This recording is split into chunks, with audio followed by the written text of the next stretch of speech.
にちは。今日は自力で食べ物を手に入れる採取・栽培・物々交換というタイトルでお送りしたいと思います。今日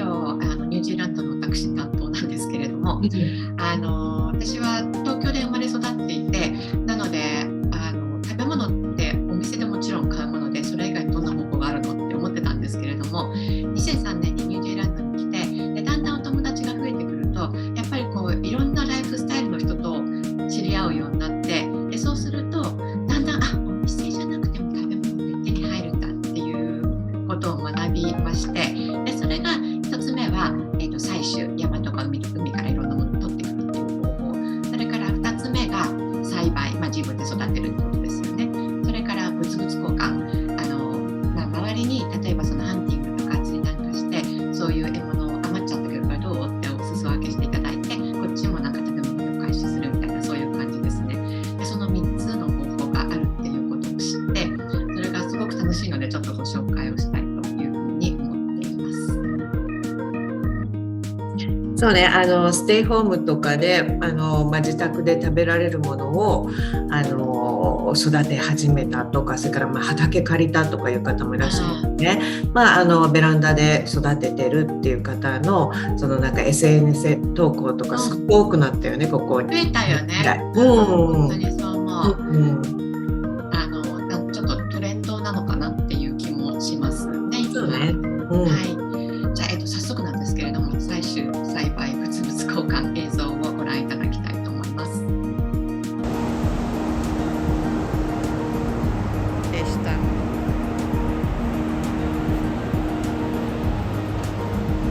少ない。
ましたがいかがでしたでしょうか。でこっちでは海でアワビが取れるから取りに行って潜って取ったりとか、それからこれは比較的新しい発見だったんですけど、ポルチーニが自生しているのでそれを取って干して、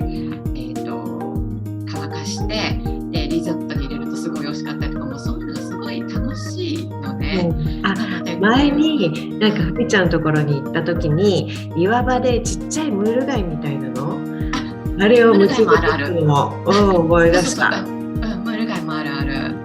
でそれから2つ目が、栽培。これはやってらっしゃる方多いと思うんですけれども、自分で育てるの楽しいよね。なるちゃんもやってるじゃない。そうね、なんかやっぱり日に日に大きくなるっていうのがすごいなと思って、土と水と太陽だけでしょ。なんかちょっと感動が、感動しますわかります。なんか本当にいつも言うけど、このホコリみたいにちっちゃいトマトの種から、なんか自分の背丈ぐらいのトマトが育ってそこにいっぱい実がついたりするのを見ると本当にびっくりするよね。なんか素人だからそんなに美味しいものできないだろうなって思ってたんだけど、多分土さえなんかちょっといい土すれば、あとその水やって、太陽がちゃんと浴びるようなところであるとなんだか美味しいんだよね。そこが不思議だった。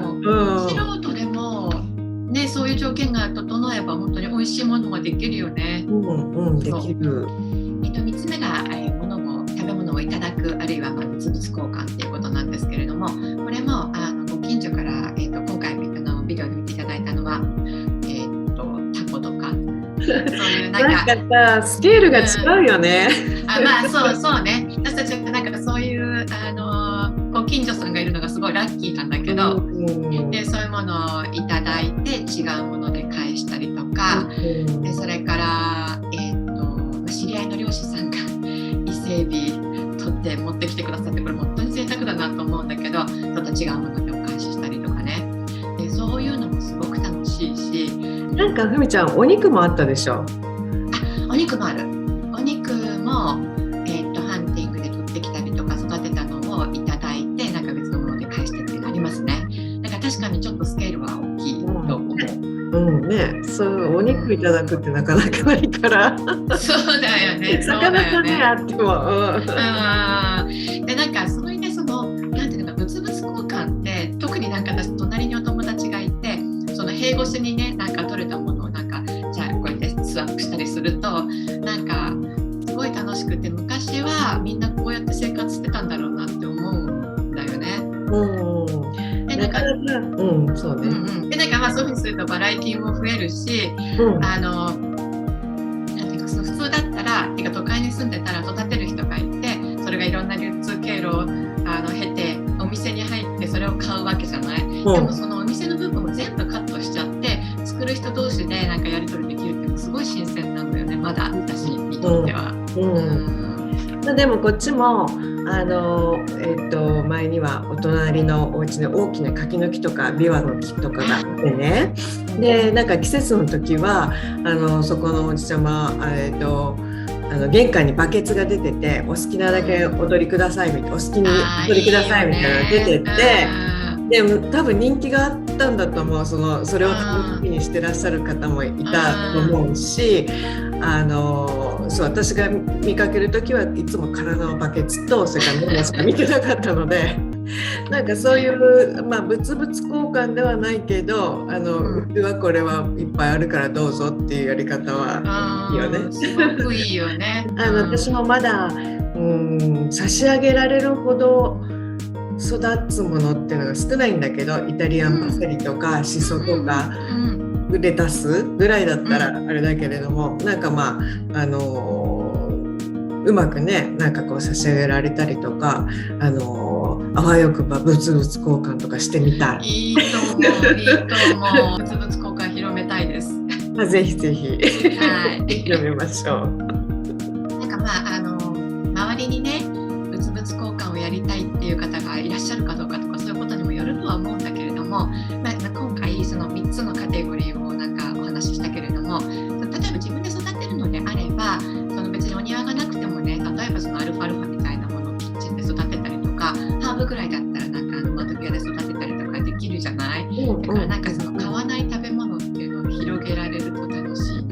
思います。皆さんやってらっしゃるとは思うけれども、そうね、そうね、まずは豆苗からだよね。豆苗いいよね。豆苗って言ってたよね。なんだっけ、一回食べちゃってもう一回水につけとけばいいの？すぐ伸びる。2回食べられる。食べられる。それすごいハードル低いから楽しいよね。楽しい。いいですね。はい。それで次回なんですけれども、次回は、私コロナでしばらく日本に帰ってなかったんですけれども、今度2年半ぶりに日本に戻るんですね。すごく楽しみにしてるんですけれども、なので、初めてはるちゃんとね、同じ場所から、はい、東京からお送りしたいと思っています。で、姉のはるこは、ホームパーティーのプロなので、そのホームパーティーの、メイキング、はるちゃんがどういうパーティーやってるかって、そのメイキングのビデオを作ろうということになったんですけれども、せっかくなので、ニュージーランドからなるべく食材を買っていって、ニュージーランドをテーマでのパーティーをしていこう、お見せしたいというふうに思っています。はい。はい。来月半ばの公開予定ですね。はい。はい。どうぞよろしくお願いいたします。今日もご視聴ありがとうございました。ありがとうございました。よろしければ、チャンネル登録もお待ちしております。ぜひよろしくお願いいたします。はい。